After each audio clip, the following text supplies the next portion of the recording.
సూర్యాపేటలో ఘోర రోడ్డు ప్రమాదం జరిగింది. హైదరాబాద్ విజయవాడ 65వ నెంబర్ జాతీయ రహదారిపై అంజనాపురి కాలనీ దగ్గర ఆటోలు కారు ఢీకొట్టింది. ఈ ప్రమాదంలో ముగ్గురు మృతి చెందగా మరో 15 మంది గాయపడ్డారు. క్షతగాత్రుల్లో చిన్నారులు కూడా ఉన్నారు. బాధితులను సూర్యాపేట జిల్లా జనరల్ ఆసుపత్రికి తరలించారు. అంజనాపురి చౌరస్తా నుంచి సూర్యాపేటలోకి వస్తున్న ఆటో ముందుగా ఆగి ఉన్న లారీని ఢీకొట్టింది. అదే ఫోర్స్తో ఆటోను మరో కారు ఢీకొట్టింది. ప్రమాదంపై కేసు నమోదు చేసుకున్న పోలీసులు దర్యాప్తు చేస్తున్నారు. అటు సూర్యాపేట ప్రమాద ఘటనపై ఎమ్మెల్యే జగదీష్ రెడ్డి తీవ్ర దిగ్భ్రాంతి వ్యక్తం చేశారు. మృతుల కుటుంబాలను ప్రభుత్వం ఆదుకోవాలని కోరారు.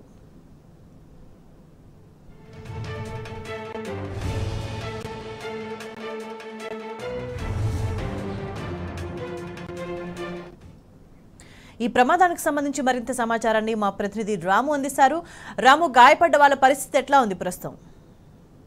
దాదాపు 14 మంది వరకు కూడా గాయపడ్డారు. వారందరినీ కూడా హుటాహుటిన నిమ్స్ ఆసుపత్రికి, అదేవిధంగా హైదరాబాద్ లోని ప్రైవేట్ ఆసుపత్రికి కూడా తరలించి మెరుగైన వైద్యం అందించేలాగా జిల్లా కలెక్టర్ ఇప్పటికే వెంట ఉండి మరి వారందరినీ కూడా హైదరాబాద్ తీసుకెళ్లడం జరిగింది.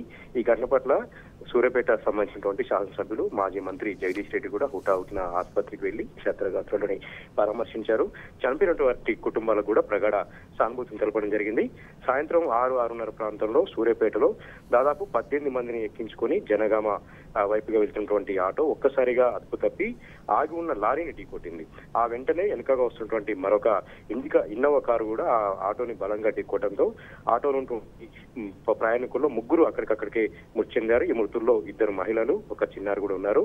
ఆ ప్రమాదం జరిగినటువంటి వెంటనే ఒక భీతాహ వాతావరణం అక్కడ మనకు కనపడింది. ఆటో అంతా కూడా నొచ్చి చెప్పి దాదాపు 5-6 మీటర్ల దూరంలో ఆ ఆటో ఎగిరిపడ్డం, ఆటోలో ఉన్నటువంటి ఆ ప్రయాణికులందరూ కూడా చెల్లా చెదురుగా రక్తం మడుగులో ఉండి వాళ్ళందరూ కూడా చెల్లా చెదురుగా పడిపోవడం జరిగింది.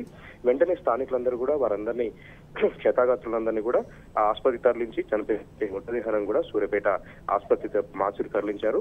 ప్రస్తుతం అయితే వీళ్ళందరూ కూడా ఆరోపణలకు చెందిన వారుగా పోలీసులు చెప్తా ఉన్నారు. పోస్ట్ మార్టం సంబంధించినటువంటి కార్యక్రమాలను కూడా పూర్తి చేసి సేపట్లో కుటుంబ సభ్యులకు మృతదేహాలను కూడా అందించాలని చెప్తా ఉన్నారు. అయితే సూర్యాపేట బైపాస్ లో ప్రతిసారి కూడా ఇదే రకంగా ప్రమాదాలు జరుగుతున్నాయి. అక్కడ హెచ్చరిక బోర్డు లేకపోవడం, బ్రేకర్ లేకపోవడం, యూటర్న్ ఉండడంతో ఇక్కడ వేగంగా వస్తున్నటువంటి ఆటోలు, కార్లన్నీ కూడా ఇక్కడ ఉన్నటువంటి ప్రమాదాలు జరుగుతూ ఉన్నాయి. ఇక్కడ చర్యలు తీసుకోవాలని కూడా కోరుతా ఉన్నారు. రైట్ రాము.